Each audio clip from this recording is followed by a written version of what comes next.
ठीक है sir.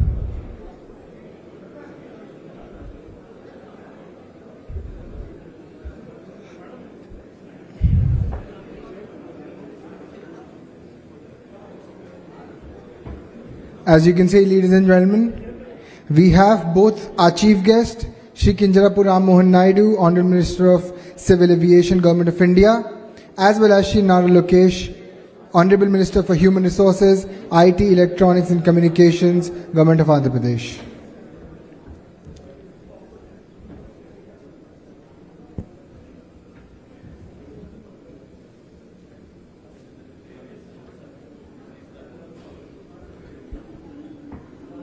Please welcome with a round of applause our chief guest, Shri Kinjarapu Ram Mohan Naidu, Honorable Minister of Civil Aviation, Government of India, and our guest of honor, Shri Nara Lokesh, Honorable Minister for Human Resources, IT, Electronics and Communications, Government of Andhra Pradesh.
I request the attention of all industry delegates, dignitaries and attendees today.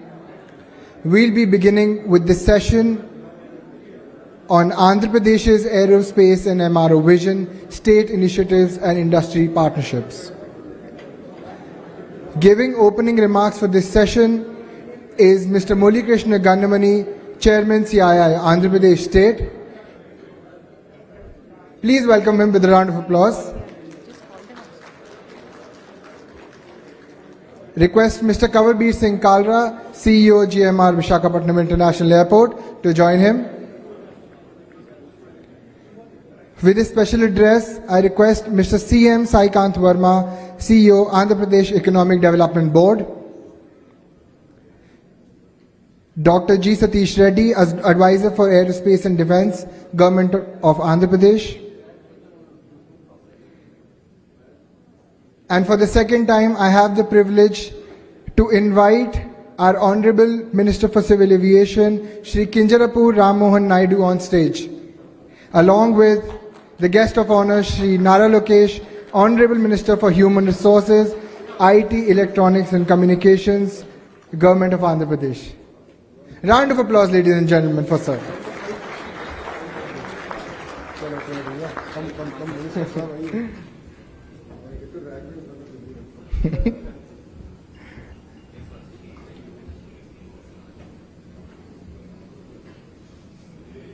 With us also is Shri Kondapalli Srinivas, Honorable Minister for MSME, SERP, NRI Relations, Government of Andhra Pradesh. Thank you, sir.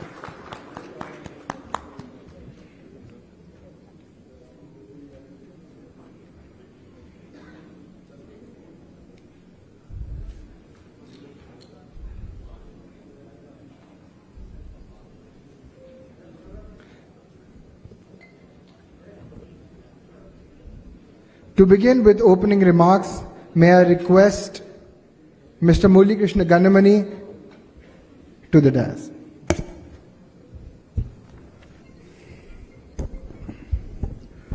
Thank you. Good afternoon, everyone. Shri Kinjarapu Ram Mohan Naidu Garu, Honorable Minister of Civil Aviation, Government of India. Our beloved leader, Shri Nara Lokesh Garu, Honorable Minister for Human Resources, IT, Electronics, Communications, RDG, Government of Andhra Pradesh. Shri Kondapalli Srinivas Garu, Honorable Minister for MSME. Dr. G. Satish Reddy Garu, Advisor for Aerospace and Defence, Government of Andhra Pradesh.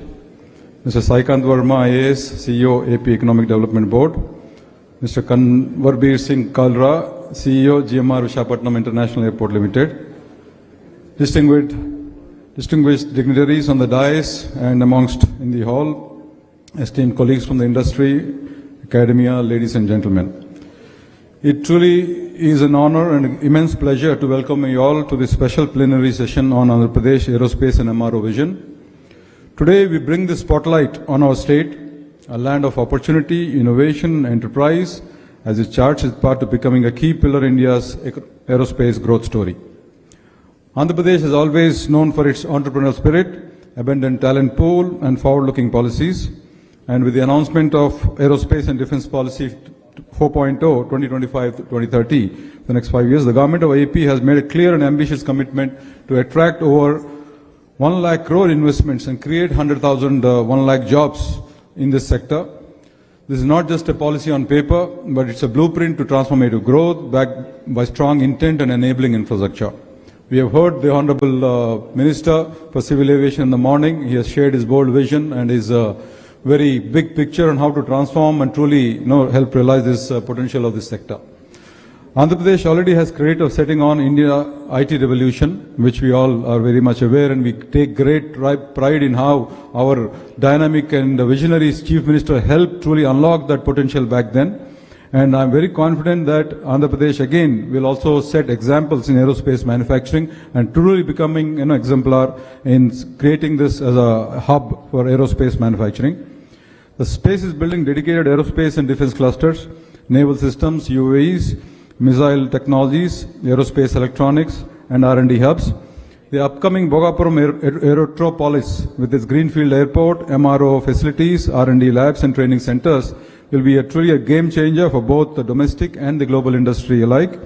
And with our strategic location on the eastern seaboard, world-class ports and skilled workforce, Andhra Pradesh is uniquely positioned to serve as a natural hub for aerospace manufacturing, export and services. But what makes this journey even more exciting in the spirit of partnership is that the government of Andhra Pradesh is walking hand in hand with industry and institutions, and again the government of India. So incentives like subsidized land, support for technology transfer, and proactive facilitation are designed to give investor confidence, and at the same time, industry is stepping up with leaders in manufacturing, MRO, and digital solutions already building a strong footprint in the state. This plenary will showcase how the state government's vision, combined with industry capabilities and the CII platform, can unlock a new era of growth. Together we have the opportunity to create not only an aerospace ecosystem, but also an engine of employment, innovation and pride for the people of Andhra Pradesh. And I have to take this opportunity to say that we have a very unique leadership. It's the national leadership led by Honorable Prime Minister, along with our Honorable Visionary Chief Minister Nara Chandrababu Naidu Garu, and also at the helm of affairs, well supported by the dynamic young leader Nara Lokesh Garu. I think we are very uniquely positioned as a state to truly help realize this potential and unlock the total value. But what makes this journey even more exciting is, again, like I said, its true spirit of collaboration and partnership. And this plenary will show how we can truly unlock that. And as chairman of CII Andhra Pradesh, I see this as the beginning of a long and productive partnership. And let us use this session to share ideas, forge collaborations, and commit ourselves to making Andhra Pradesh a preferred destination for global aerospace and MRO investments. And I'm sure these meetings, these conversations will truly translate into some great investments and also great actions. So thank you, and I look forward to a very inspiring session ahead. Thank you.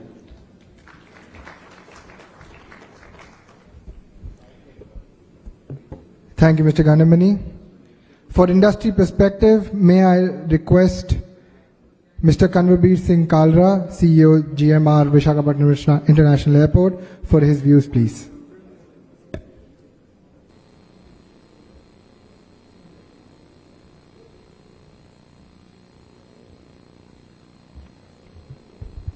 Honorable Ministers, respected government dignitaries and distinguished guests, warm greetings and namaskaram from GMR Group. Thank you for being here today. Can we start with a quick video, concept video of the Bhogapuram Airport, because many of you would not have seen that. So I'll just take 1 minute for that.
Thank you for that. Can we have the presentation, please? So, okay, by the time they put up the presentation, just a quick recap. All of you know about the GMR group, I guess. So, GMR is the second largest airport developer in the world. And GMR has done many, many airports across the world. And the major ones which GMR is running right now in India, that is Delhi, Hyderabad and Goa, Mopa. Happy to report that all of them are in top 100 Skytrax ranking airport and consistently there. So next in the list will be the Bhogapuram Airport, the Greenfield Airport, which the government of AP has been kind enough to give the concession to GMR Group. So just to give you a quick recap on the concession, can we go to the next slide? I'll go, okay, just 1 minute.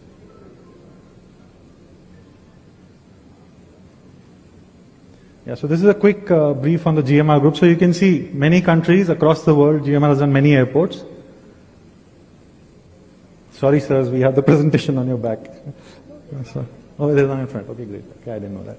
So quickly about the concession agreement. So June 2020 is when GMR Group signed this concession when government of AP did a PPP model, and it was an international competitive bidding.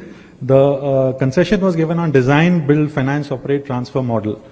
The initial first phase will be catering to 6 million passengers. Just to give you a perspective, currently the current Vizag airport is doing 3 million, so it is double of that we start with as a capacity. And with the visionary leadership of government of AP, the land is enough to go up to 40 million. So there is scalability available. There's 2,700 acres of land available. So you can scale it up as and when we grow as an airport. The concession is awarded for 40 years plus 20 years extendable. 4 pillars that GMR generally builds the airports on is passenger experience. So like we said, passenger experience is prime, and we have to create delight with every passenger. And just to give you a perspective, the airport journey is very stressful for a lot of passengers, so we have to make sure it becomes a delight. Next one is operational efficiency. We make sure that there are too many stakeholders operating at an airport. So an airport operator operates the orchestra and makes sure everything works well, and the operational efficiency is taken care of. Because like we were discussing in the previous forum, on-time performance is very important. Latest in technology. So GMR makes sure when we launch the Greenfield Airport at Bhogapuram, we will make sure that all the technology is available at the other airports of GMR, and this will be a +1 on top of that. So we'll make sure all the latest technology will be available. As we go forward, we'll share that with you. We have taken inspiration, and also sustainability is one of the other pillars that we believe in, and we will make sure that we have a lot of initiatives which are supporting sustainability. The most important part is here, first time any airport has actually built local motifs and culture into the building design itself. Like you saw in the video, the ceiling had Mugulu design, which is a Rangoli here in Andhra, and we've tried to build it into the building itself. Like that, many more local culture and motifs will be built into the airport, and you'll be happy to see when you visit the airport when it's launched in June 26.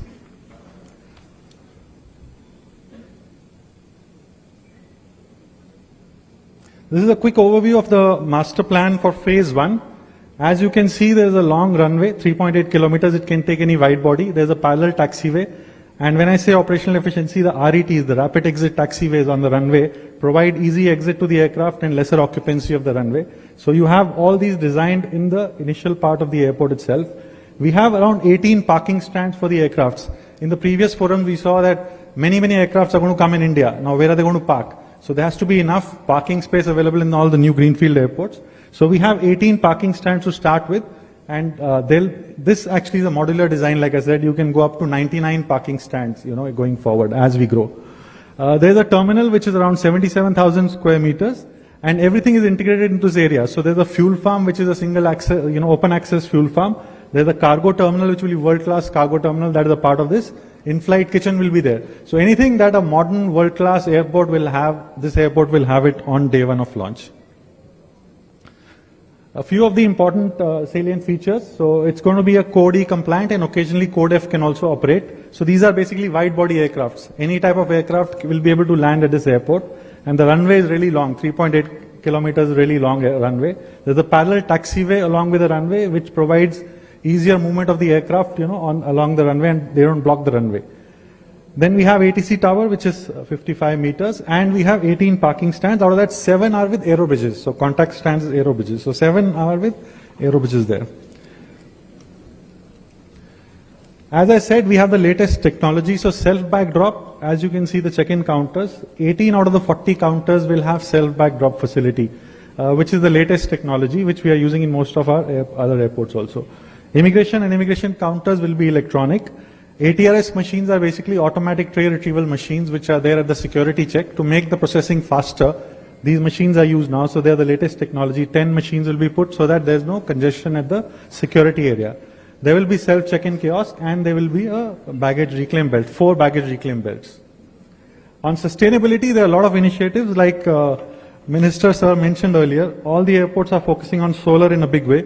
So we got a 5 megawatt solar plant which we plan to have it operational on day 1 of the airport. So that's going to supply a lot of energy requirement for the airport itself, probably around 40 to 50%. And as we grow, we can put it up more because we have enough space available on the air side.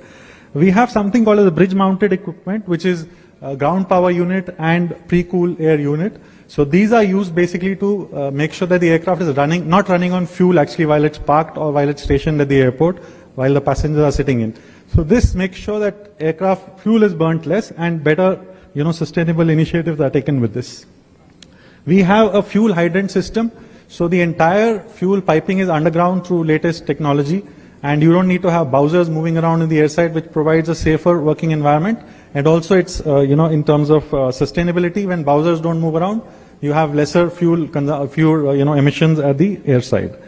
We have LED technology used across, so including the airside. Airside we have complete LED lighting. Inside the building, complete LED lighting. There's a lot of natural light being used. We are trying to get IGBC Platinum actually as a, to start with. And there will be smart building solutions available at the airport.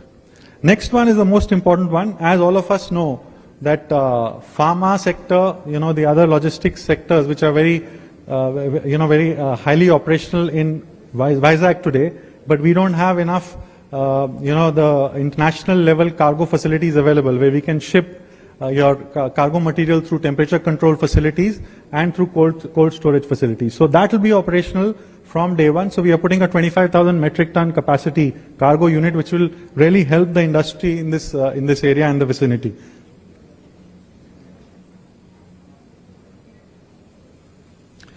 I will skip this part. I think we had enough discussion on how the industry is moving. There are a lot of aircrafts that are coming in. There are a lot of airports that are coming in. There's a lot of business that is going to grow for MROs. There's a lot of requirement for new maintenance engineers. All this has been discussed, so I'll just skip this part. So now I'll come to the real part. Where is the opportunity? When the new airport comes in, what can we do? So just to give you a perspective, today, current Vizag airport is connected to only 13 domestic destinations. Compared to its peers, let's say Bhubaneswar, Jaipur, or let's say Goa, they are connected to almost 30 to 40 destinations. So there's a clear opportunity. A place like Hyderabad is connected to 75 domestic destinations. So how can we move this up? And there are a lot of places like, Ahmedabad, Pune, Goa, Jaipur, Cochin, which are not connected, where traffic is going, but they are going indirectly today, probably by Hyderabad or Bangalore. So that's the great opportunity that we have. We still have a lot of airlines which are not operating in the current Vizag airport. So we have Akasa, which is not operating. We have SpiceJet, which is not operating, and some of the other airlines. So that's the opportunity that exists. We believe that, these are the numbers that we are looking at. So when we launch, the current numbers are at 2.96 million. And when we launch, the first year itself, we are looking at a 3.6 million. And by FY30, we are looking at almost 5.27 million. So you can say from the current number, we'll almost double in the next 3 to 4 years. And then in the next, up to FY35, let's say next 10 years from here, we are looking at a 10 million airport, which is a big thing. And if we can do better, yes, we'll be happy to do that. These are the current estimates that we have with respect to the current market scenario. And all this is possible because many aircrafts are on order, and a lot of passengers today are flying indirectly from Vizag to so many destinations in India. So there are enough opportunities available, and we believe this is easily doable. Coming to the most important part of this session, so talking about the airport to your industry, how does it matter? The next slide is very important, so I would seek your attention on this. So we are calling this as an aerotropolis. So government of AP has been very visionary and making sure that all the requirements that are required, for the airport are taken care of this from the next 40 year or 30 years perspective. So there's a large land parcel of 2,700 acres which is available. Out of this, there is a commercial land available which is around 154 acres. There is a residential area which is available around 139 acres. This is not done by any of the airports till now. So there's a residential area of 139 acres. And then there is an aviation hub. This is recently allotted by government of AP. 500 acres has been allotted as aviation hub.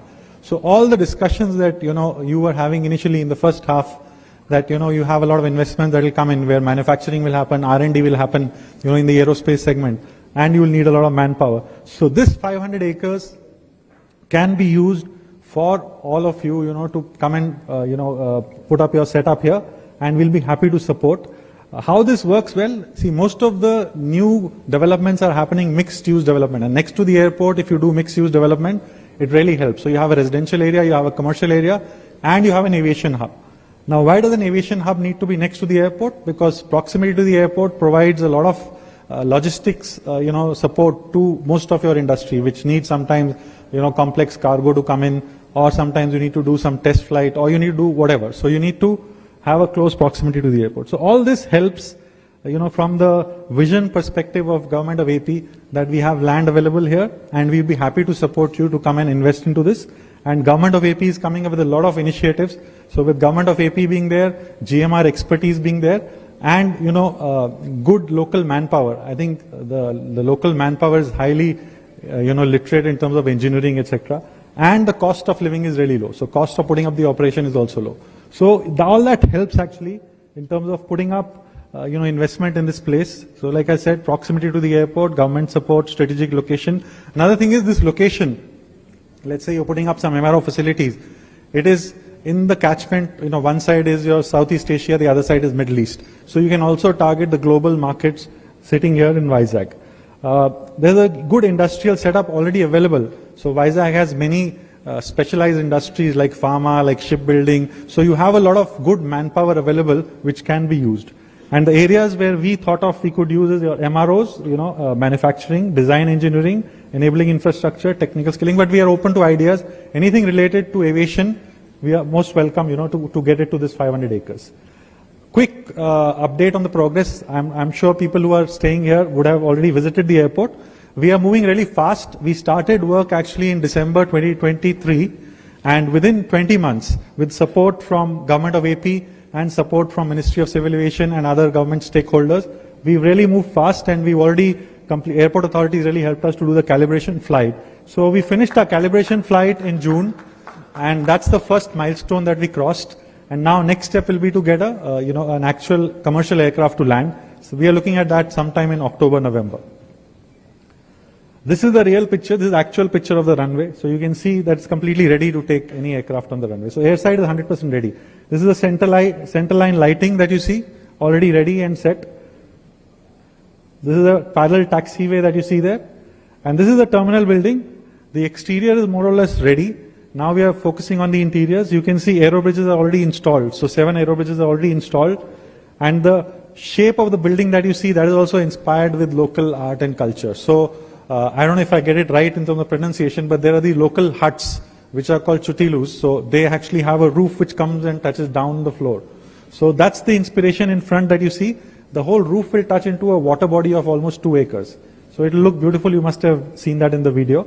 And this is how the pier looks. So initially this can handle 6 million, but both sides piers can grow, and the front side also pier can grow, and we can go up to 40 million as per the demand. This is the ATC technical building, G+2 already ready, that you can see. Airport authorities already started a lot of work there. Tower should be ready, in terms of moving in by another 1.5 months. In the meantime, AI has already started putting their infrastructure into place there. Thank you from my side. I think that's all I have here today. I really appreciate your attentive listening to this. Thank you, sir.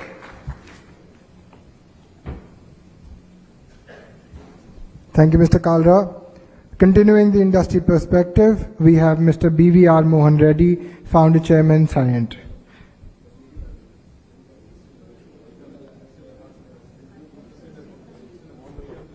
Please, let's give a warm welcome to him.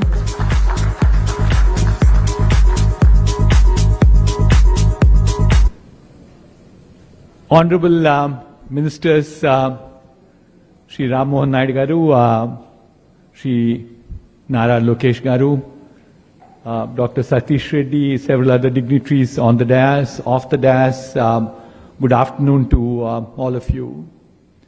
My apologies for turning up a little late for the meeting, especially to the Honorable Ministers. So in the next 5 to 10 minutes, what I wanted to share with you was a vision of mine, which I think Andhra Pradesh can leapfrog into digital first MRO leadership. I run a technology services business. I'm the founder of the company. Aerospace is a large vertical exposure we have with us. A third of our business comes from aerospace. The best of the companies in the world, I see some of my friends sitting with me, we worked with them.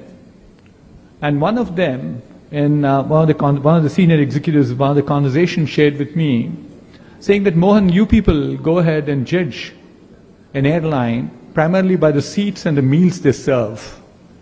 But what actually makes airlines successful is the ability for them to keep their aircrafts in service, whether it's the body or the engines. So if you were to keep the aircrafts in service, key element to it is all about maintenance, repair, and overhaul. So I just want to impress first upon all of you how important MRO is.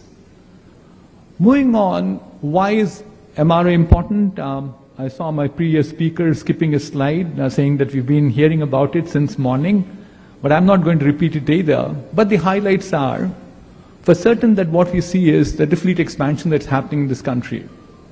Leaps and bounds under the leadership of Prime Minister Modi, Mr. Ram Mohan Naidu Garu, Chandrababu Naidu Garu, and Lokesh Babu, all of them. The economy continues to progress at a pace which we all now feel that very confident it will continue to grow at the same pace for a number of more decades. So the fleet will become larger from where we are at this point of time, from about 700 aircrafts, will probably go to about 2,000 aircraft by 2030. Equally important is the military aircraft fleet will probably be consisting of both the fighters, the choppers, the UAVs, and the transport aircraft will grow to about 1,200 by 2030 again. But then we also have enormous amount of dependability on foreign countries today. We have MRs, all right. I think if you go and do the Googling around or you do the chat GPT, you'll find that there are about 68 of them which have been licensed by DGCA at this juncture. But still, the fact of life is that we spend about $2 billion annually in terms of getting our services, getting our aircrafts, aircraft engines, aircraft subsystems serviced abroad. An airline like Indigo sends as many as about 400 of their engines every year abroad for servicing. And Air India, for its D-level checks, they're all going abroad at this point. So what we are seeing is that there's enormous amount of need in terms of creating an MRO back in India, leaving apart the opportunity which is globally now forecasted at about $120 billion by 2030.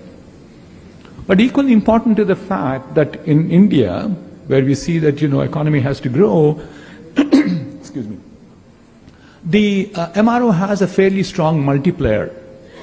Multiplier is about 2.5 times for every dollar that's earned by the MRO business itself to create to the economy thereafter. And lastly, defense preparedness becomes extremely important for this nation. And as the Prime Minister talks about Atmanirbhar Bharat, Unnati Bharat, and inward-looking Bharat, I think it's important that we have the defense preparedness too. We then move on to say, what are the challenges that we have? The challenges that we have, number one, is about the GST, sorry, I'll take that back. The GST has been reworked on in the recent past. It's 18% it used to be, it's come down to 5%. But I think what requires reworking is the customs duties. It still seems to be fairly spread around. The second one is that this challenge for the current round, will I come to the next thing later, is about the capital intensity that's there. Approximately they spend about $100 million to have a wide body hangar. With just not the bricks and mortar, I'm talking about the equipment that goes inside. I think it was also there in the previous speaker, skills is a big shortage. We have, as I said, as many as about 70 of those DGSA approved MROs, but most handle line checks, which are basically A level and the B level. Certainly what we are seeing further is OEMs dominate this particular market, and especially the engine manufacturers, whether it's Rolls-Royce or GE or Pratt & Whitney, all of them also are selling aircraft with long-term service agreements, so therefore they're not accessible to Indian vendors. And certainly what we also seen is these even if you count on those 70 I talked about, they're extremely fragmented around. But therefore, what do we need to do if we think about future? I think we need to use technology. Technology is changing at a pace the mankind has never seen before. Technologies which can be extremely useful in MRO. And technologies which we believe are not slowing down. Largely driven by these 4 pillars. Number one, computers, they continue to become smaller, faster, cheaper. Communications, the broadbanding, cost of per usage of terabyte of information in India is the lowest in the world. Equally important is the sensors are becoming smarter by the day and cheaper by the evening. So the result is that you have, and then the sensors produce enormous amount of data, which is then being converted into, with algorithms, becoming AI. So can we use the same technologies into MRO too, is a question that we have. So the first is that if we want to have a digital twins as the first step, for every product that's there, I think some of the airline companies today do have digital twins. Some of the latest models of the aircraft engines that we design have digital twins built into them. That gives you an ability to not only predict your maintenance, but certainly reduce the aircraft on ground. AOG, as it's called. AOG currently costs approximately about $120,000 every day that they're not in service.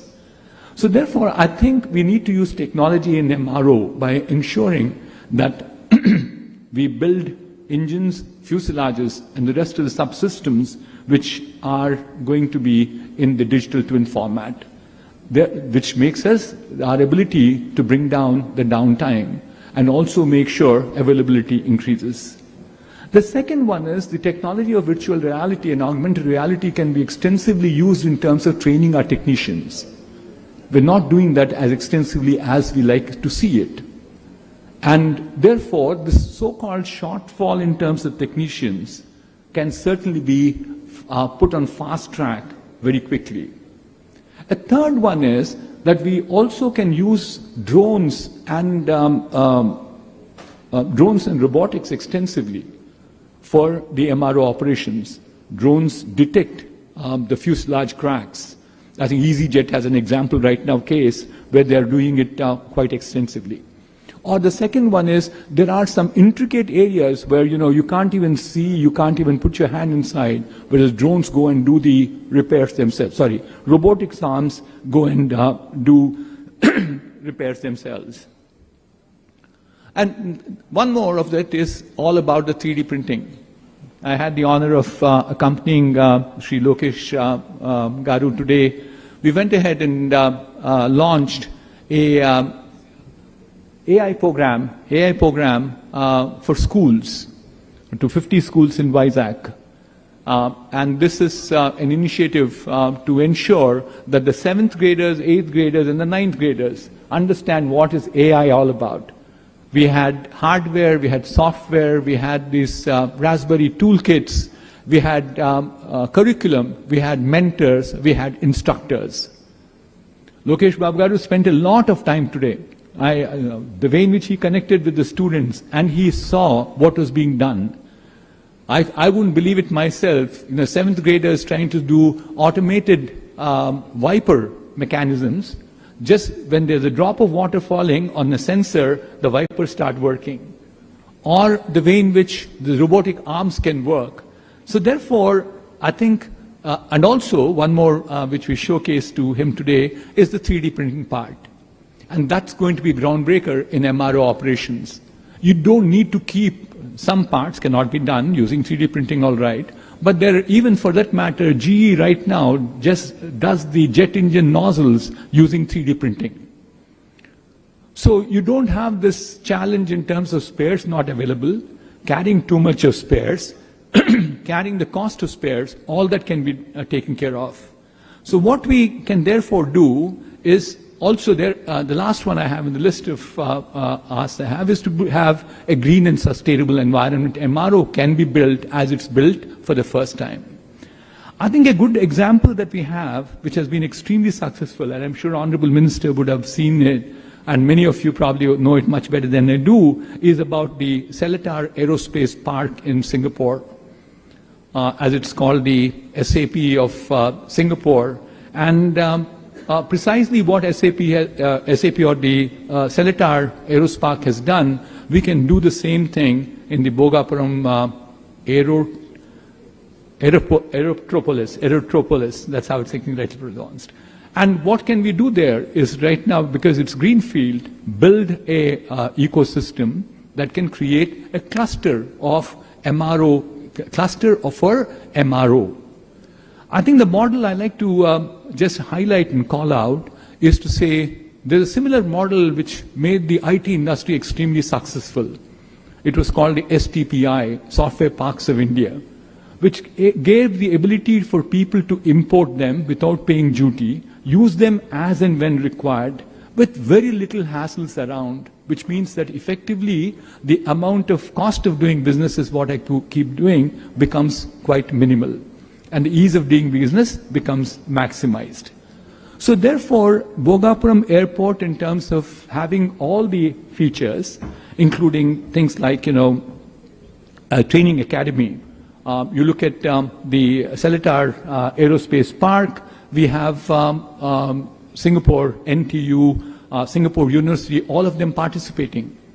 So therefore, I think the sum total is that the potential for Bhogapuram Aerotropolis is as much as about $3 billion is what can be generated, and we could also generate as many as 6,000 jobs.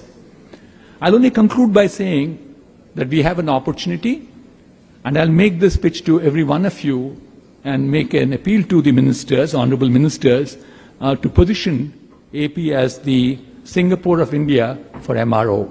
Thank you. Thank you very much.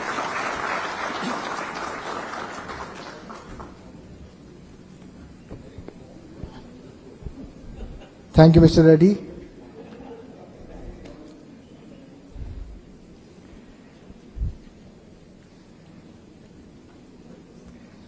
Ladies and gentlemen, with this special address, I would like to welcome Mr. C.M. Saikant Verma, CEO, Andhra Pradesh Economic Development Board. Let's welcome him with a round of applause.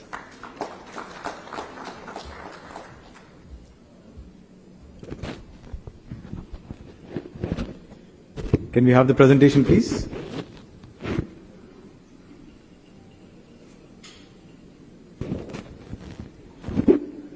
Good afternoon to all the dignitaries on the dais, distinguished guests, ladies and gentlemen.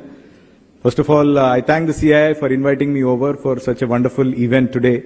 And over the next few minutes, I'd like to present and showcase the opportunities that we have in Andhra Pradesh right now.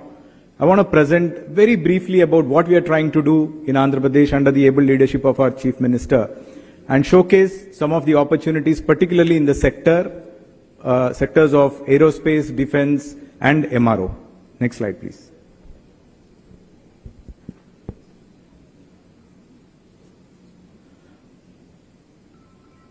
Yes. So, Andhra Pradesh is now India's rising economic powerhouse, and it's a force to reckon with. We are the 8th largest state in terms of geography. We have a population of 53 million, and we are an economy of 180 billion. Of this, 42% comes from services, 35% from agriculture, and 23% from manufacturing. This shows that there is a huge potential for the state to catch up in the manufacturing sector. In line with the Honorable Prime Minister's call for Vikasit Bharat, our Honorable Chief Minister, Mr. Chandrababu Naidu, has given a call for Swarna Andhra Vision 2047, wherein we wish to become a $2.4 trillion economy from $180 billion today by 2047. So this means we need to consistently grow at a rate of 15%, and that's the aspiration levels that we have for the state. Now, for us to be able to realize this big dream and vision and bring it into a reality, our Honorable Chief Minister has designed a very focusedly designed overarching framework based on 7 key fundamental guiding principles. 1, product perfection. The second is speed of doing business. Honorable Chief Minister of Andhra Pradesh, he is a champion of speed of doing ease of doing business. Under his able leadership, AP has consistently proved to be number one in ease of doing business rankings. And today, he is now very strongly advocating the concept of speed of doing business, wherein we want to turn Andhra Pradesh to be an ideal investment destination for the investors, where the ideas can be converted into businesses very quickly. We are working very hard in terms of realizing this particular goal. One classic example that I can talk about here to demonstrate the speed of doing business of our state is one that is led by our own Honorable IT Minister here, who is sitting with us, wherein with one Zoom call with Arsenal Mittal, he was able to convince them, give them the top leadership, a great deal of confidence as to what the state is willing to do. And today we have landed India's largest steel plant in this particular region because of this aspect of speed of doing business. The third guiding principle is reducing the cost of logistics, particularly reducing the cost of doing business in the state, employment creation, future-ready technology, and circular economy. Our Honorable CM is very, very sensitive about understanding the fact that every sector has got specific needs and requirements. So we didn't adopt a one-size-fits-all approach. We have developed sector-specific policies which cater to the sector-specific needs and requirements. And today the state has rolled out roughly about 25 different policies which caters to different sectoral policies, technology-focused policies, infrastructure policies, and climate action policies. So you can see the list of all these policies which have been launched so far right here. Now Andhra Pradesh is trying to position itself as India's gateway to the east. We have got third longest coastline in the country, almost 1,000+ kilometers of coastline. 6 operating seaports are there. 4 new greenfield seaports are coming up. The state is committed to create, for every 50 to 100 kilometers of the coastline, the state wants to set up a seaport or a fishing harbor, so that we are able to emerge ourselves as the eastern hub on India's sea coast, and we want to become India's gateway to the east. Looking at the aviation ecosystem, we have 7 operating airports, 3 of which are international, and 9 greenfield airports are going to come up in the state. Now, under the able leadership of our Honorable Union Civil Aviation Minister, we just heard about how Bhogapuram Airport is coming up very fast, and it is probably going to be one of the fastest built airports in the country.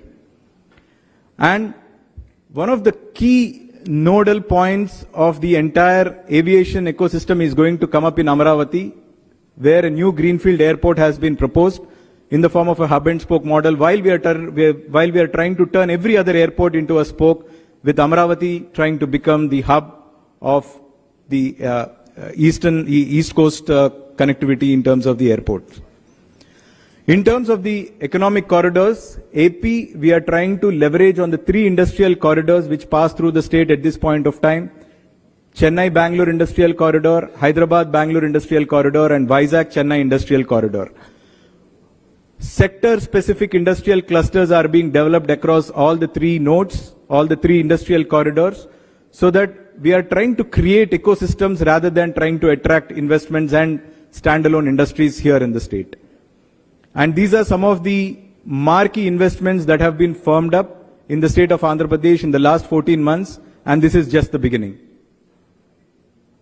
Coming to the aerospace defense policy, we have 4 major thematic defense clusters that have been planned in the state: missiles and ammunition, defense electronics, aircraft, and naval shipbuilding. Now, the policy talks about creating 1 lakh jobs over the next 5 years by attracting 1 lakh crores of investments into the state by 2030. That's the vision statement. That's where we want to be. I think the recent global developments, particularly Operation Sindoor, has demonstrated how important it is for a country like India to focus and become a global hub in aerospace and defense. And in line with that particular need of the country, AP, we are trying to stand up and we want to become that national hub of aerospace and defense going forward. Looking at the thematic clusters, we have 6 clusters, aerospace and defense clusters. The first is the Visakhapatnam Srikakulam cluster, which is focusing on the naval industry. The second industrial cluster, which is Jagaipeta, where we are focusing on missiles and ammunition. The third, Karnool Orvakal cluster, where we are focusing on drone and UAV technologies. Fourth is Lepakshi, where we are focusing on the entire defense systems to come in and also the electronics clusters to develop. Tirupati is emerging as the R&D hub. And lastly, Donakonda is focusing on aircraft component manufacturing. So a great deal of non-fiscal and fiscal incentives have been assured in aerospace and defense sector. This is in line with the 25 policies that have been launched in the state of Andhra Pradesh. We are ready to partner with all of you, with the industry, and we welcome you to explore the opportunities here in Andhra Pradesh. And I'd like to take this opportunity to invite all of you to the CII Partnership Summit, which is scheduled here in Visakhapatnam between 14th and 15th November. This is the place where the state is going to showcase its true potential, opportunities, and a place where new relationships will be forged. Looking forward to seeing you all here. Thank you so much for the opportunity.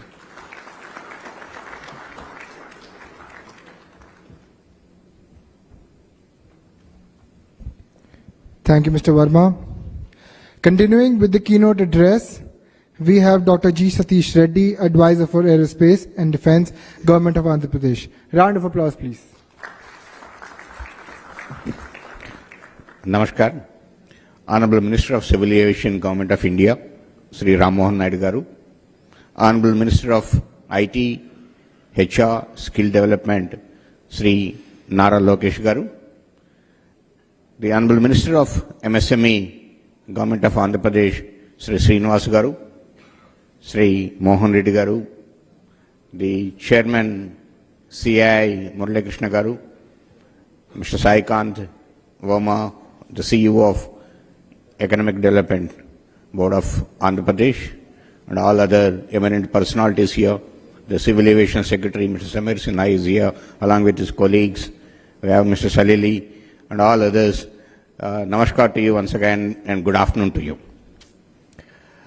If you look at the overall scenario of the defense and aerospace in the country first, and then coming to AP, with the efforts in the last few decades and very focused efforts and specialized efforts in the last 1 decade, the scenario has completely changed.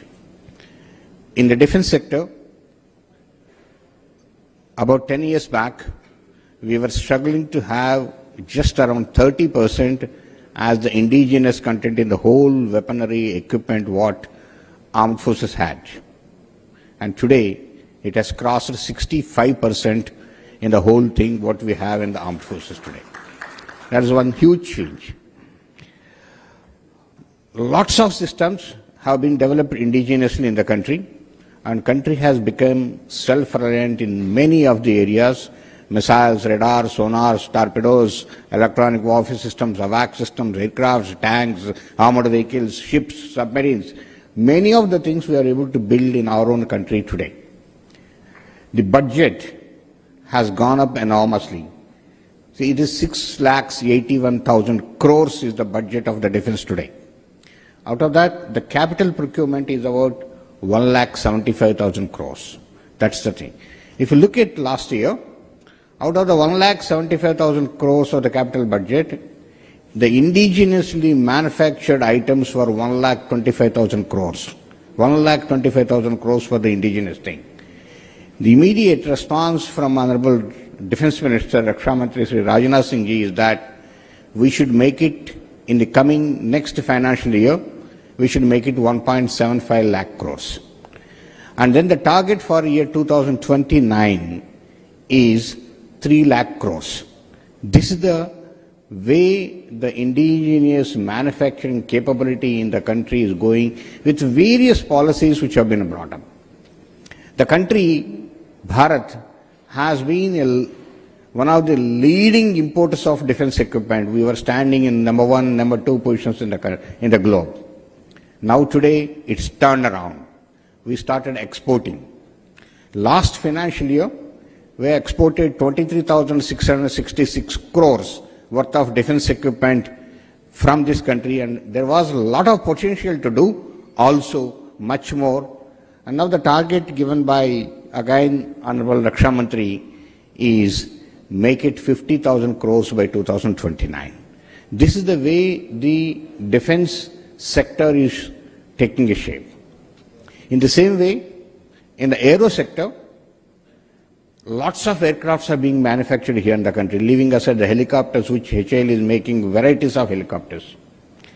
You must have heard just 1 week back, the Government of India has cleared again 97 LCA Mark 1As, making the total number of LCA Mark 1A 180 and LCA Mark 1 40, totally 220 aircrafts, and now HAL has got more than 1 lakh crores order of one just LCA Mark 1A. This is number one. The government has already approved the project of the heavier version LCA Mark 2, which again the country needs about 200 at least. And the most advanced fifth generation fighter aircraft AMCA, again the government has approved the project, which probably in the next 2 years it should be rolling out. AMCA project also is approved. See how many aircrafts, and one more aircraft is in the pipeline, which is twin-engine deck-based fighter aircraft for the Indian Navy, TED-BF. So there are 4 aircrafts at various stages. In the next 10 years, the amount of business in the aero sector, in the military aircraft itself, is among us. And military transport aircraft is another one, where again a lot of people are working on it. You just heard the news that Embraer and Mahindra have tied up and trying to manufacture here. The Honorable Civil Aviation Minister has been showing a lot of interest and has been taking continuous reviews to indigenously manufacture each and every component in the aero sector, and also to manufacture the regional transport aircraft and military transport aircraft in the country. Has taken number of reviews, and the country is poised with the design already available to manufacture a regional transport aircraft.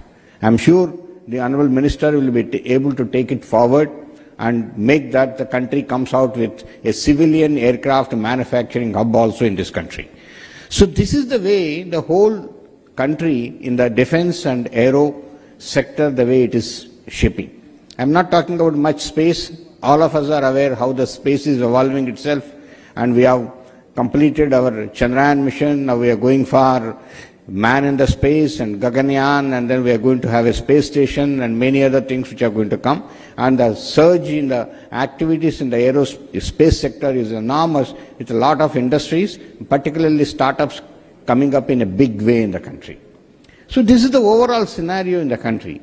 In this scenario, AP, with the leadership of Honorable Chief Minister, has come out with so much advanced policy, which Mr. Saikant has just presented. I'd like to just mention one thing. It has been so much thoroughly prepared, and Honorable Chief Minister has taken so many reviews on that, and then the policy has come out as the best policy in the whole of the country. AP's aerospace and defense policy has come out as the best policy in the country today. And he has presented the number of sectors and number of places what are coming. This has created again, I'm just seeing the last 2 months, there's a lot of activity, a lot of interest among the industry in the country to look at the state of Andhra Pradesh. I'll just tell you, we had a couple of road shows, one in Coimbatore, one in Ahmedabad, one in Bangalore. And particularly, I'll just tell you the road show what was there on the 18th of August in Bangalore. There were 300 industries which attended that, 300 industries. And many people came forward there itself and said about 85 to 100 people have actually written and given, we have interest in coming up and putting up there. There are some people who came forward and mentioned there itself in the thing, and then came to the dais and announced there that we are going to have it like HFCL, Ananta Technologies, the mining industries, and the startup Digantara. They all have come and announced that we are going to have our manufacturing hub in our manufacturing industry in the state of Andhra Pradesh. Other than this, I like to mention to you also, there are so many other people who have already actually mentioned that, and who have already applied for the land and other amenities. Like example, the Bharat Forge Limited has asked for about 1200 acres land. The Bharat Dynamics Limited has asked for about 1200 acres in Donakonda and 140 acres for the torpedoes manufacturing here near Visakhapatnam or Anakapalli. ICOM, again a missile and electronic manufacturing house, has asked for 700 acres of land. The BrahMos has actually asked for 300 acres of land. So many people, and just a couple of days back, about 35 industries together have approached EDB saying that we want land to be given, we all want to establish here. So there's so many people who are coming forward with a lot of enthusiasm to establish in the state of Andhra Pradesh, as it's particularly in the aero and defense sector. The Jagaipeta is very close to Hyderabad, where the missiles are being designed. The drone activity is again 2.5 hours from Hyderabad, and then the whole of Orvakallu airport is available for all the drones testing. Drone range is available there. And then if you look at the Lepakshi and Madakasera, from Bangalore airport just 1.5 hours or maybe less than that is the distance, travel distance. Compared to the people, Bangalore meeting itself, the people who are telling from the Bangalore airport what you have, the electronic city, are going to Hosur, which takes 2.5 hours, you just cross this side and happening. So much of advantages which are there, which actually is the state of Andhra Pradesh is able to provide. So, a lot of ammunition industries, a lot of aero industries, a lot of electronic industries, a lot of naval related electronics industries are showing a lot of interest to come to the state of Andhra Pradesh, which has come out with the best policies. So I actually humbly request all of you, please look into it, please look at the policy, look at the way the team is working so energetically, the industry secretary and his people, the EDB, the APIIC are so actively pursuing the people and trying to provide all the information and make the files move forward. I am sure that in the coming months, we'll have a lot of industries are approved and given the land for they establishing in the state of Andhra Pradesh. So all of you, please look into it and come up, as India is emerging as a leader in the aerospace and defense sector. I am very sure India is emerging as a leader. As I said, 65% is the indigenous content, which will be going to 80% very soon, is what it is. The exports, what I said, 50,000 crores in the next 3 years is the target, and many more countries are showing a lot of interest in this from India, the products from India. India is emerging as a hub. India is going to be a leader. India is going to be make for the world the call what given by Honorable Prime Minister we are going to do. So this is the thing. I only actually request Sri Nara Lokesh Garu that we also need to do a lot of skill development in this area. He has been taking a lot of interest in this and request all the academic institutes which are there in Andhra Pradesh to have a minor degree in defense and also in a degree in aeronautics, and an MTech in defense technologies are one of the important courses which we need to introduce here. And then, of course, a lot of other skill development activities which needs to be taken up in this state to support all these industries which are coming. And also there are a lot of common facilities which are required, which have also been said, which actually all the industries need. This is one of the important things which Government of Andhra Pradesh will be able to take up and support by the time you people come up with this. So hence I request you, please go through, study the policy and interact with the people and try to have your industry coming up in the state of Andhra Pradesh. Namaskar. Jai Hind.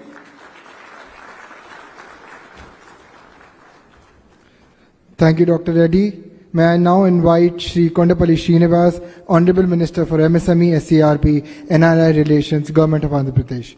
Let's welcome with a round of applause.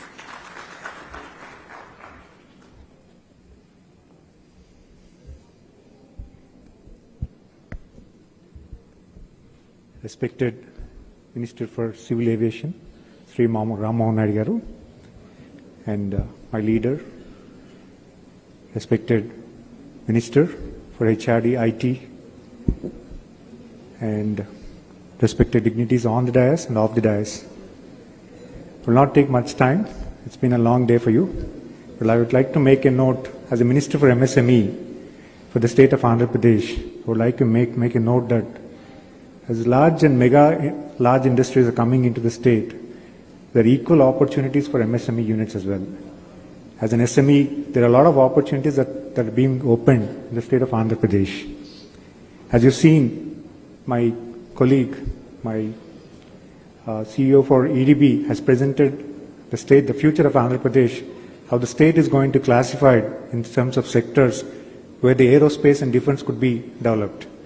And as you know that Satish Reddy Garu has rightly pointed out that the list of industries, the large industries that are coming into the state, there are equal and good opportunities where the MSMEs can be developed around those large industries. As a policy, Honorable Chief Minister has intervened. How do we support these MSMEs? He has brought in a very good intervention where he wanted to support all the industries that are coming in the sector of MSMEs. I would like to know that his interventions primarily, giving a corpus of 100 crores for supporting the technology transfer and also giving the, in terms of establishing the center of excellencies and in terms of commercialization of R&D and in terms of giving, support for technology transfer from a foreign equipment, original equipment manufacturers and DRDO. And we also say that he has given an option of flexible land procurement options. So where I should also say that there are multiple, as you know that APIC is giving multiple land options in the state of Andhra Pradesh, and he has given a flexible options where staggered payments can be allowed, lease and buy models have been given, and upfront payment has been also been given. As an MSME in the ministry, Honorable Chief Minister always asked us to establish parks based on sectors, particularly developing the common facilities around these parks and also establish in a way that it will be aligned to the large industries. And I also wanted to say that he has given a logistics subsidy, which is very new to the policy as such, and there's also there the quality certification and skill development and decarbonization subsidy. So all this matters a lot when it comes to SMEs because he wanted to support all SMEs in terms of trying to establish in alignment with the large industries that are specifically into aerospace and defense. So I would like to thank all of you for being part of this. Thank you one and all. Thank you.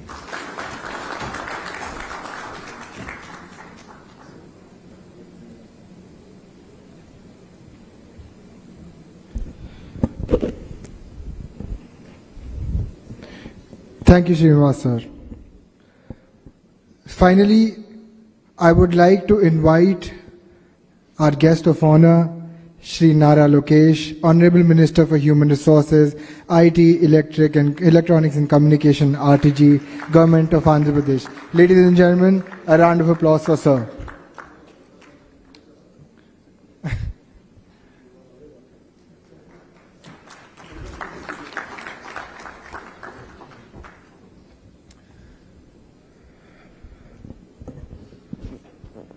Dignitaries on the dais, Murli Garu,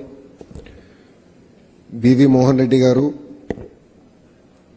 Kanwarbir Singh Kalra Garu, Saikant Verma Garu, Satish Reddy Garu, Kondapalli Srinivas Garu, and of course our own boy Ram Mohan Naidu Garu. Thank you for being here, and to all the distinguished guests who made it for this session, I'd like to thank you for taking time out of your busy schedules to visit Visakhapatnam. As presented by GMR, we really need to work on connectivity. Point taken. The Honorable Civil Aviation Minister and I have taken up a challenge that we will work towards beating Hyderabad in connectivity from Bhogapuram. So we will need your support. I think I had a long speech prepared, but Saikant pretty much stole the thunder away from me, so I won't bore you with all the details on the policy. But I just wanted to stress on three specific things. One is visionary leadership. Two is team that can actually execute it. The third one is we are a startup state. And I'd like to just talk about these three specific issues. First is vision. Mr. Naidu requires, our Chief Minister requires no introduction. He is known to be a visionary politician. If you look at what he's done to Hyderabad way back in the mid-90s, and when we look back at Hyderabad today, we know that all the seeds were sown in the right place. And a great example of that is Shamshabad Airport. When Mr. Naidu back then said airport should have 5,000 acres, a lot of people actually made fun of him. Generally in India we have a habit of making fun of visionaries. They made fun of him. They said, why do we need 5,000 acres? But now go back and see Shamshabad. It contributes close to 11% of Telangana's GDP. And there's a longer story to Shamshabad Airport. GMR did win the contract, but Mr. Naidu did not award it for the longest of time because back then this was one of the very first projects of GMR and he questioned whether GMR had the capacity to execute it. So he got GMR Garu to present all the designs and only after he got convinced that they can execute it in the true spirit of what he wanted it to be, was the contract awarded. So what we have in Andhra Pradesh is visionary leadership. And we are, if you look at, you've seen Shamshabad Airport, and believe me, Bhogapuram, we will one-up it, we will do better, and we will make it a destination on the eastern seaboard. Second is team. We have mix of experienced leadership and young Turks. The Dayas is a great example of this. Under the leadership of Satish Reddy Garu, who's enabling us, giving us inputs in terms of policy, Mohan Reddy Garu on the other side, giving us a lot of input. There are a bunch of youngsters sitting in between. If you look at Kondapalli Srinu, he's a first-time minister in the state cabinet. Ram Mohan Naidu, Moka, requires no introduction. He's the youngest cabinet minister ever in Indian history. And we back it with leadership even from the service. So we have Saikant Verma, who's an IAS officer, who's handling Economic Development Board, who's younger than, I think, all of us on the dais. So what you see is a blend of experience and youngsters. We have hunger. We mean speed of doing business. Saikant spoke of ArcelorMittal. October is when we're going to break ground. It's going to be India's largest steel plant and it was clinched over one Zoom call. Another example is now it's out in the open.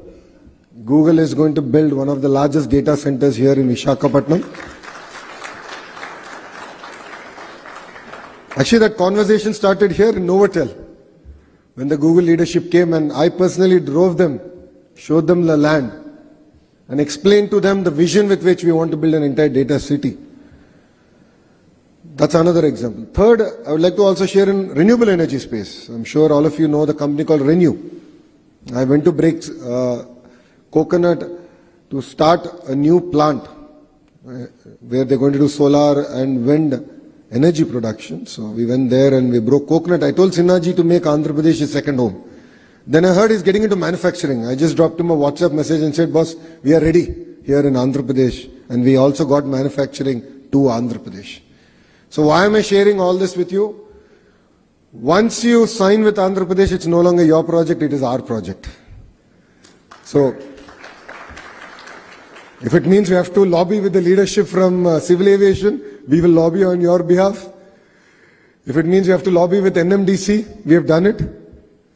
If it means that we need to change policies, taxation, we are willing to take that ownership, work with the leadership in Delhi to make that difference.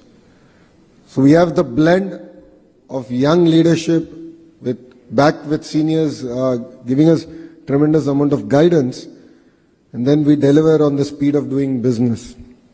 Third, as I said, we are a startup state. We are exceptionally hungry.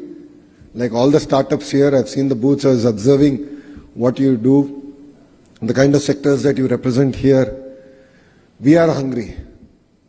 We are ready to steal your business from any other state or any country possible. We want you to invest here in Andhra Pradesh.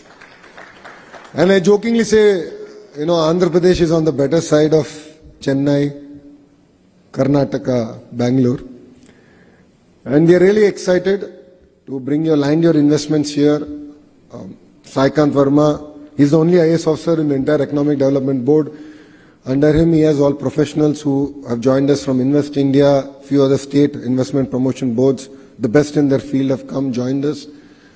and we are here to deliver. We are here to make it a seamless experience. As you've seen in the presentation of Saikant, we mirror or we actually echo the vision of the Honorable Prime Minister Shri Narendra Modi ji's Vikasit Bharat. We have created Swarna Andhra Pradesh, where we want to be a $2.4 trillion economy by 2047, from being a $180 billion economy today. So we need to grow at 15%. And for the friends in the private sector, you know that's not easy. But believe me, Andhra Pradesh will be one state that will actually prove that we can actually grow as a state at 15% CAGR year on year. And we have great relationships now at the central level. We have double engine Sarkar. We have the Honorable Prime Minister Shri Narendra Modi ji. And then we of course have the Honorable Chief Minister Shri Nara Chandrababu Naidu Garu. Both of them together want to again recreate history. And we believe that strong states make strong nation. And in this particular context, we have a different double engine Sarkar. We have two Naidus. I call it Naidu Square. One is Ram Mohan Naidu. I hope he's okay with me calling him Ram Mohan Naidu and not Garu, because he's very young to me. But Ramu is here. He's of course Mocha, and then we have our Honorable Chief Minister Shri Chandrababu Naidu Garu. Of course, both of them are not related, but Naidu Square. So we have another double engine Sarkar, where I believe that we can do a lot of work in the aerospace and defense sector together. And Ramu, we are looking forward to your leadership to drive things. You can definitely send the companies our way, and believe me, we'll catch them, we'll ensure they're grounded, and we will report back to you saying that this is the company that you sent, this is what we've grounded. And we will deliver on the speed of doing business in its true sense. So to all the entrepreneurs here, please definitely count Andhra Pradesh as your home. And Visakhapatnam is one of the most beautiful cities in India. I jokingly say that if Bangalore were to marry Goa and have a child, it will be Visakhapatnam. We have best of both worlds. There's a whole debate about talent. In your company, in this sector, please look around. Believe me, there will be Telugu people. They're all products of this soil. Due to lack of opportunities, they went to various other states, and they're willing to come back. And there are amazing institutions here, both in the private sector and the government sector. It could be Andhra University, Geetham. We have IIM here. So there are amazing education institutions here. There's an amazing ecosystem here. And all I would request all of you is that let's make history together. This is a once in a lifetime opportunity. It doesn't come again and again. Very few states have the grit and perseverance that Andhra Pradesh has. And I've already given you 3 clear reasons why you should come to Andhra Pradesh, and I look forward to welcoming you all here. So thank you very much for giving me this wonderful opportunity. And I'd like to thank CII and Ram Mohan Naidu Garu and the entire civil aviation team here. Thank you very much for hosting this summit here. It means a lot for us. Today is a very action-packed day in Visakhapatnam. I think there are close to 6 or 7 summits happening. So you can see that energy is back to Visakhapatnam, and we're really excited. I would like to thank the leadership for really coming here and being part of, what I say is making history together. Thank you very much, and Jai Hind.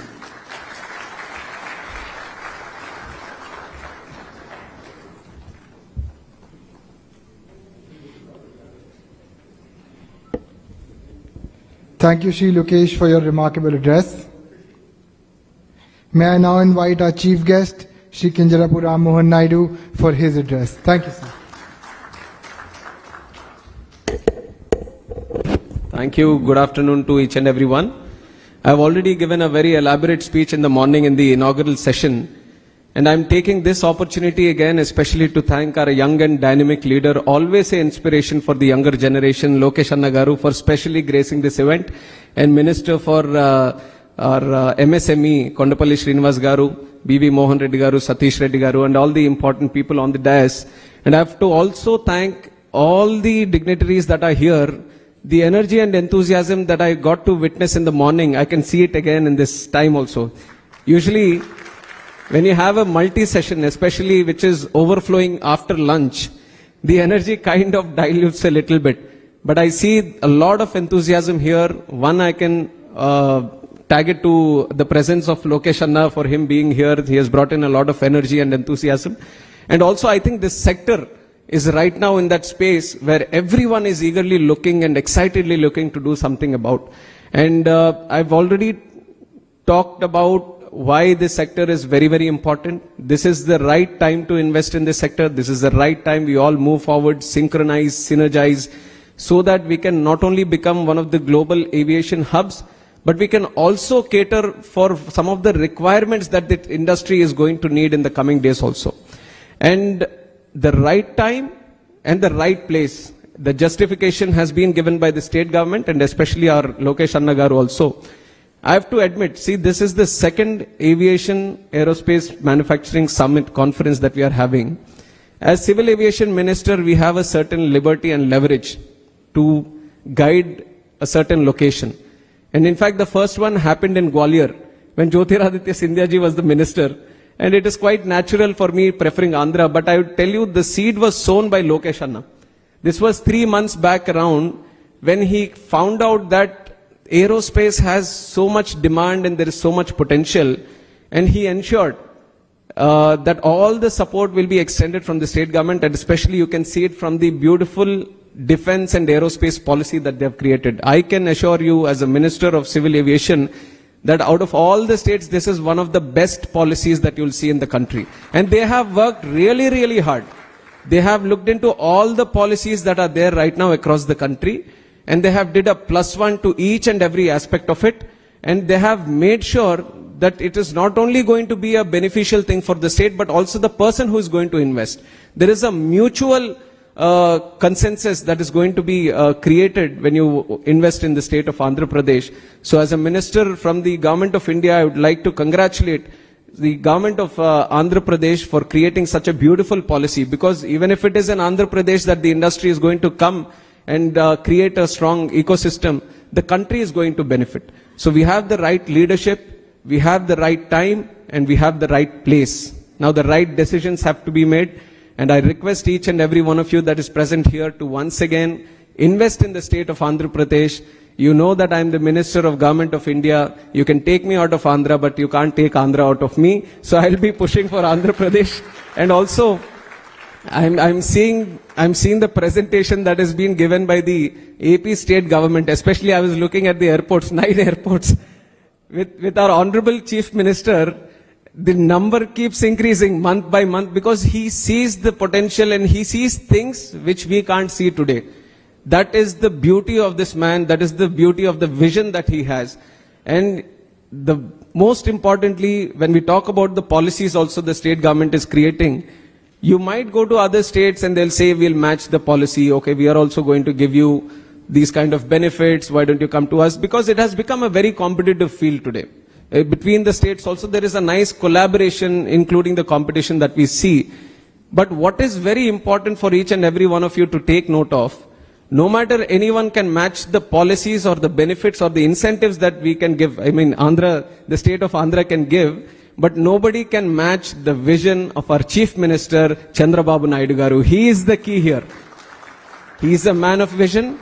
And now for the man of vision, we have a man of action also, Lokesh Anna garu, where Chandrababu Naidu garu brings in the ease of doing business, and now Lokesh Anna is bringing the speed of doing business. And this is a powerful combination that the state government has, and we are all there to support this momentum and the rebirth that the Andhra Pradesh state is taking forward today.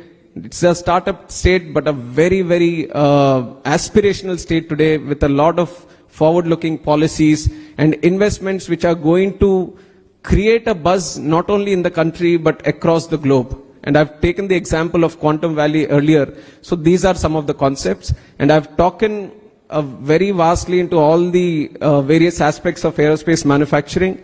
Couple of things I just want to mention again in this closing address is that the support from the Ministry of Civil Aviation is continuously going to be there for this manufacturing sector. Like I said, this is the gold mine in civil aviation. How much we can mine out of it is there in our hands. So we are creating all the tools for us to mine it right now, and you have to take advantage of it. And second thing, now we are kind of playing catch up in this industry. We are seeing at different countries and we are trying to assess where we stand and what we can do right now. But I feel India at this point of time with the leadership and the vision of our Honorable Prime Minister Narendra Modi ji, what we should also do is try to leapfrog in the technologies that are going to come in the future. And one thing is where we are looking about creating our own regional transport aircraft in the country. There is an assessment, there is a study going on that within 5 years we might see hydrogen powered aircrafts also. Then why can't we see that happening right now itself? What are the technologies that are required for hydrogen powered aircraft? What are the systems that are required? There are many other technologies which are still in the blueprint phase, which are in the design phase. I would say as we are trying to play catch up, as we are trying to solidify the existing system that is there, we also need to look into the future technologies. And if you talk about future technologies, if there is someone who can understand you, if there is someone who will support you, and if there is someone who will handhold you, there is only one man, that is Chandrababu Naidu Garu. There is one state, Andhra Pradesh, which is eagerly looking into you. So I once again thank Lokesh Anna Garu for coming here and presenting the model of Andhra Pradesh state. And from the Ministry of Civil Aviation, it is always a great pleasure to come back to Visakhapatnam. This is where, in one way, the journey started for me also from this region. And coming back to this region and having this important conference gives me a lot of pride and pleasure also. And all the people who have supported into making this a grand success, right from CII, SIDM, and also state government of Andhra Pradesh, all the important subject matter experts from the industry, and all the people from across the country and internationals, especially Boeing, Airbus, and all the OEMs that have come in. Thank you once again for your participation. This means a lot. Let's not just leave it till the event itself. Let us collaborate. I've seen the stalls in the morning. I visited each and every stall. Some of the technologies that you have presented, some of the solutions that you have presented are very, very impressive. I've told my team that wherever possible, we have to create a proof of concept. Our airports are ready to open up to these startups also to your solutions. So we are going to partner up with you so that we can see them in action. We can see them implemented in our airports and in our infrastructure systems. So definitely we'll reach out to all of you. We will provide an opportunity so that you can further improve on the designs that you've already created. So thank you very much. Thank you to the whole team of CII for organizing this conference. Thank you.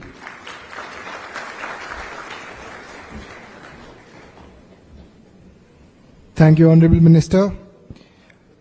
May I now request Ms. Shoma Banerjee, Deputy Director General CII, to give the vote of thanks, please. Good afternoon, good evening. It's very difficult to speak after you have such stellar speakers, right? I don't know who to start with thanking, but before I thank, I have a story to share, and I need the attention of Shri Nara Lokesh and Minister Ram Mohan Naidu. So when I was young, which was many years earlier, because I'm old now, I had the honor and privilege of being at a convention where Mr. Chandrababu Naidu came in as Chief Minister of Andhra Pradesh. We were hosting Japanese people in that conference. Before Mr. Naidu came in, he actually walked into the conference with his visiting cards in Japanese language. That story has stuck with me. That is what a vision is all about. So he exchanged those cards as if he knew Japanese. And that is how he pitched to those people about Andhra Pradesh. And I was much younger. I am much older now. But today I saw a repetition of sorts in Mr. Nara Lokesh. Sir, I think you have really shown us what young blood is and what a lethal combination, EODB and speed of doing business. I think that is what is going to take the industry ahead. You've talked about many things that are happening here. From my side, before I thank each one of you, and like you said, sir, what a stellar combination of experts and young blood. If I may say, we will hope to have our Aerospace Manufacturing Summit every year in Vizag. That is something which I am promising, because I think I've seen so much of support, so much of interest, so much of thing. So from CII, I think we will look at doing this as an annual summit every year in Vizag, so that it becomes the hub and the manufacturing center. And with your blessings, I think we will do it very well. With those words, I'm not going to take any more time, because I know we are running late. So I just want to call out, we had with us, of course, Mr. Nara Lokesh, the Minister of IT and HRD, Government of Andhra Pradesh. We had Mr. Kondapalli Srinivasan, Minister of Small and Medium Enterprises, Government of Andhra Pradesh. Mr. BVR Mohan Reddy, very senior and very acknowledged expert in the sector. Mr. Saikant Verma, thank you, sir, for actually marketing the Partnership Summit, which we are looking forward to very much. Dr. C. Satish Reddy, Government of Andhra Pradesh. Mr. BVR Mohan Reddy, I think I'm taking the name twice. Yeah. Mr. K.S. Karla, GMR, thank you for the vision that you shared. Mr. Our own Murli Krishnan, who is, of course, the chairman of CII Andhra Pradesh. And lastly, but not the least, our very own minister, who is the man who drove us here, who guided us here, and who's given us the confidence to come back along with Sri Nara Lokesh. A big round of applause, please.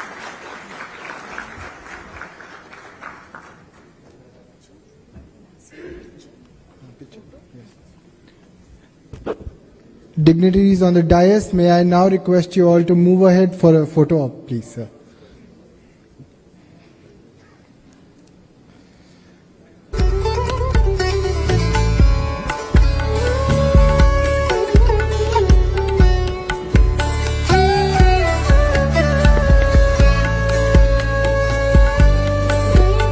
Last but not the least, the upcoming panel discussion titled From Components to Competitiveness, Connecting India to Global Supply Chains will start shortly.